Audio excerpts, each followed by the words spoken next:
Joining us now, Joe Morrissey. Joe is a former House of Delegates member. Fighting Joe ran for mayor of Richmond.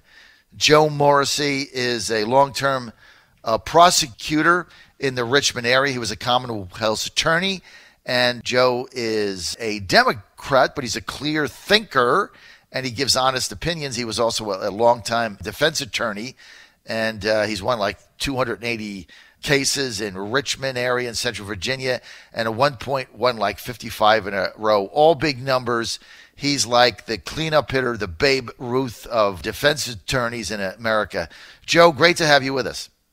Good morning, John. Nice to be with you this morning.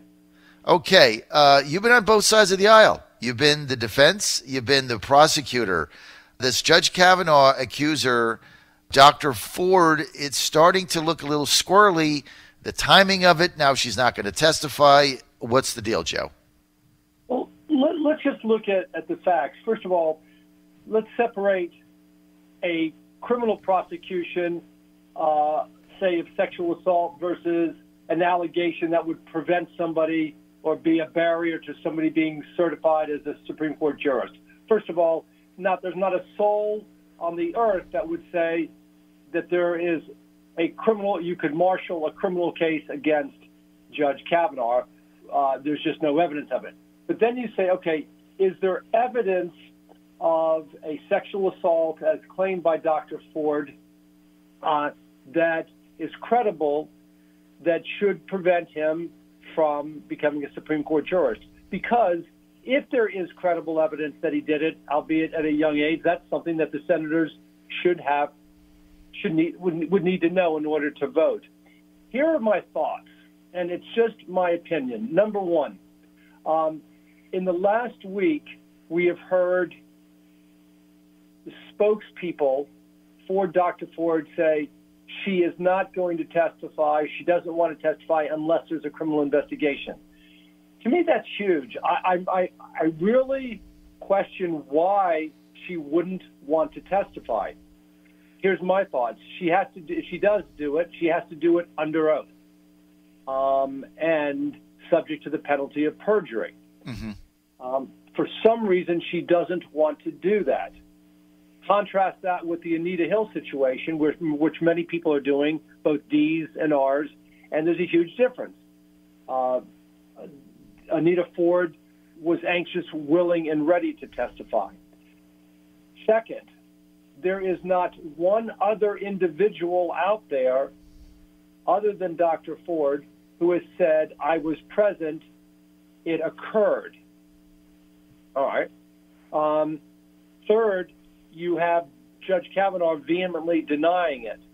So it strikes me, and we spoke about this, you and I, the other day, that there's a reason she doesn't want to testify, and that is something that has got to be explored.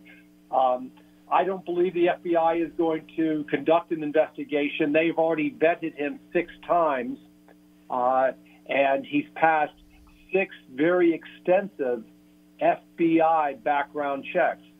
What is another check going to do? We all know we don't even know if she's spoken to the FBI, but she's going to say it happened, and Judge Kavanaugh says it didn't.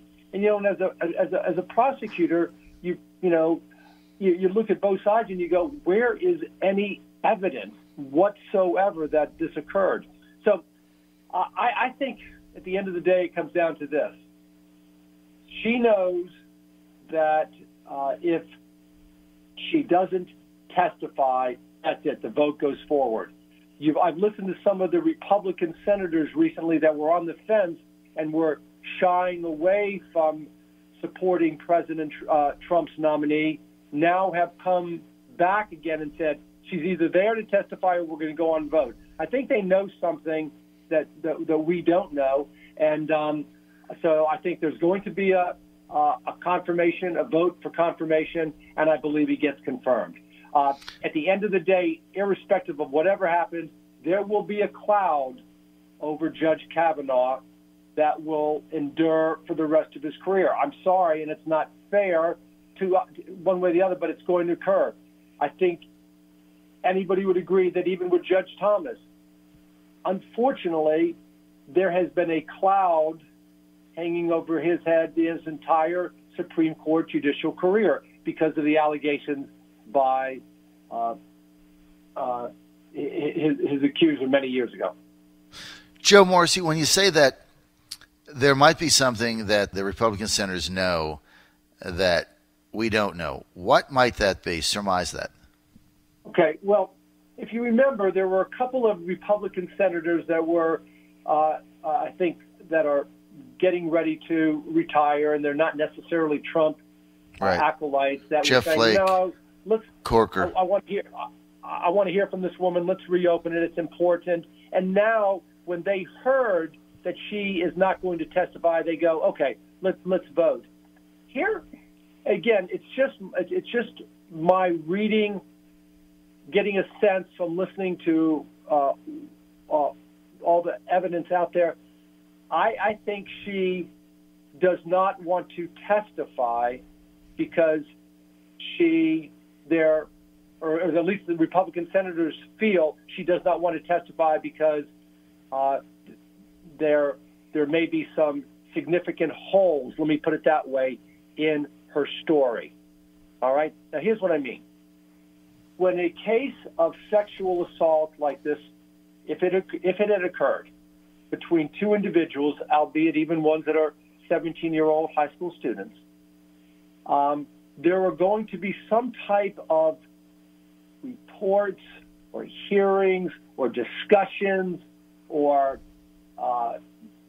some type of repercussions back then that either the students then or adults then would be able to say, yes, I remember that we had a suspension hearing or we did this, but there's nobody that has come forward and said, I remember this event clearly, and I remember she was traumatized. I remember there was a discussion, hearing held to decide whether he was going to be suspended or something, but there's nothing like that has come forward, and that's what's, I think, troubling to a lot of the senators.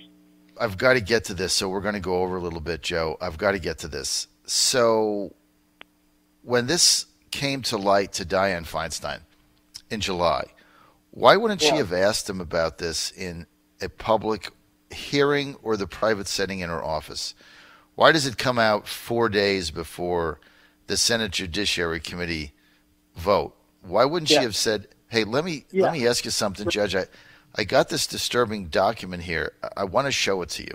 Why wouldn't she have done that? Okay, yeah, that's my point. I am an absolutely stickler that you've got to give due process to victims and to those that are accused. And let's be clear what happened. Well before the Senate hearings to confirm ever began, Senator Feinstein was aware of this allegation. It would only have been fair for Feinstein to say to him in private, Judge Kavanaugh, I've got this troubling document. I need you to tell me about this. That didn't occur. It would have been fair during the confirmation hearings to say, Judge Kavanaugh, look, I've got this document. I'm going to cross out the lady's name, but here is the document that says you sexually assaulted her as a 17-year-old when you were at Georgetown Prep. It wasn't done. It would have been fair to release that document and redact Dr. Ford's name, if you wanted to, and send it to all the members of the Senate Judiciary Committee. That wasn't done. So I find, again, just as a neutral observer, that he wasn't afforded due process. He was accused with some document, but never, ever afforded an opportunity to rebut that in a public or private setting. It's simply not fair. I got to tell you, Joe, I was very sympathetic to her when this first came out, but now I'm hardening a little bit because I think if you have something to say, come and say it or don't. And I really think the FBI investigation is just a stall tactic and a ploy in order to derail the nomination. And so do you want to get to the truth about what happened, or do you want to just derail the nomination? Here's what I think is going to happen. she's going to say, I'm not going to do it unless there's an FBI investigation. Everybody already knew there wouldn't be an FBI investigation. Then she'll say, okay, it's not fair. It wasn't vetted by the FBI, therefore I'm not going to put myself under oath and testify. I think this is Joe Morrissey's opinion. By demanding an FBI investigation that she knew couldn't or wouldn't take place, it gives her an out not to come in and testify. There you go. And hangs a cloud over this judge's head forever, which is, like you said, really unfair. It's really unfair. There's nothing that will ever do. There will people always say, but what about this? It's just right. That's what happens, and it's unfair. And no evidence, and not proven, and and the danger here is that anybody can accuse anybody of anything. I mean, I grew up in a system where guilty until proven innocent. Now it's the opposite. I mean, you get accused of something, it's like now you have to go jump through hoops to prove you're innocent, especially when it's this type of an allegation 40 years ago. I mean, the whole thing is very suspect to me.